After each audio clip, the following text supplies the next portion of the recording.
तो दीदी ये देखिए घसीदा जी का एक गीत जा रहा है, बहुत पसंद प्यारा गीत पसंद आएगा। लाइक शेयर करिए, घंटे मतलब घंटे जो है फुल आज आप लोग देखिए, लाइक सब्सक्राइब दीजिए और आगे बढ़ाइए। सोना से आग बनी जाई हो पिया लंका नगरिया, सोना से आग बनी जाई हो पिया लंका नगरिया।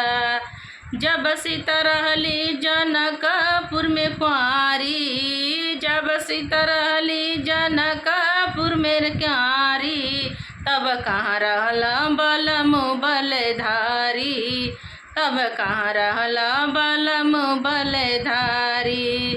सोना से आग बनी जाई हो पिया लंका नगरिया, सोना से आग बन जाई हो पिया लंका नगरिया।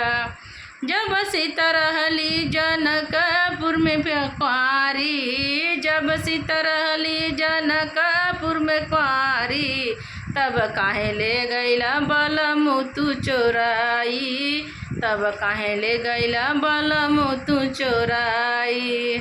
सोना से आग बनी जाई हो पिया लंका नगरिया, सोना से आग बन जाई हो पिया लंका नगरिया।